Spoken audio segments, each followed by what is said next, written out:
if you ask what book has had the most impact on me, perhaps I could say, the Greek New Testament and the Greek New Testament and the Hebrew Old Testament, but I know those are precluded from this discussion. One of my hobbies is to read Christian biography, and perhaps the book that got me started on that, I guess there were two books that got me started on the whole idea of my love for reading Christian biographies, what Christians have done in the past, are one is the biography of Jonathan Edwards by Ian Murray. That was one of the first biographies I read while I was in seminary, just for fun, over a Christmas break, and just overwhelmed by his contribution to the Christian church and the world, and it just inspired me. The difficulties that he encountered in life, getting fired from his church, moving on as a missionary, then to the president of a brand new college, and dying from becoming vaccinated. It's just an amazing story of how his ministry and work continues on today. It's encouraging to me. Similarly, the biography of William Carey is always inspiring, especially for those who are interested in language and teaching language and linguistics. Here we have this English shoe cobbler who wanted to go and be a missionary over into India, and with no formal training in any linguistic background, and gets over there and becomes one of the most prolific and gifted Bible translators ever. I don't think perhaps we've even met his match in terms of what's gone on in the last 200 or 300 years since his time. It's just remarkable. Those things inspire me and excite me. Other books, let's just lay them out there. I think Bill Mounce's Greek grammar has had a very big impact on me in terms of how I think about teaching language. He's a good friend of mine. He was actually my first employer after college. When I graduated from college, this is a funny little story. Bill hired me to edit his analytical Greek lexicon.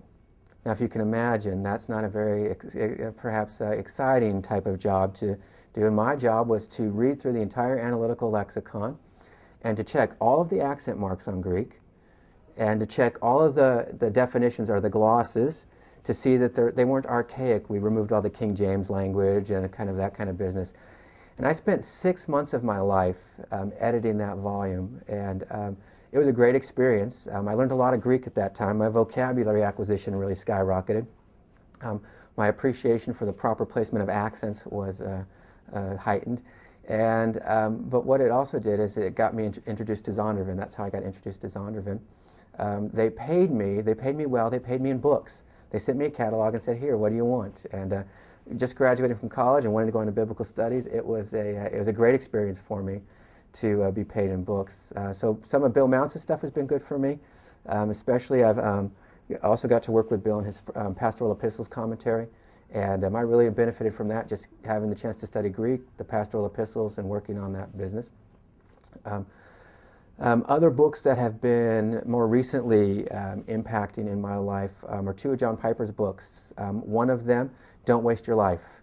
That was a phenomenal book for me to read. My wife has read it, and we've bought tons and sent them to friends and family, and the whole idea of having a kind of a life set on fire by the gospel and the supremacy of Christ has been great.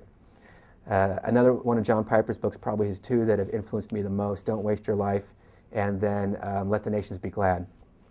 That book, even though it's directed missiologically, it helped me to see that the fire of missions is in every person's life, and the expression and the extension of the worship of the living God in all things as the center of missions it's been a revolution for myself. It's helped me to change how I view my own vocation and my own teaching ministry at Reformed Theological Seminary. And I guess I could say, those are perhaps the books that people might know about. Right now I'm reading Denny Burke's book on the articular infinitive in New Testament Greek, and I love that book. I'm reading a book on historical Hebrew grammar. I love that book. That's the kind of stuff that gets me excited and gets me going, so I'll just kind of leave those aside, as most people would probably cause an act of narcolepsy at that point to even talk about those things.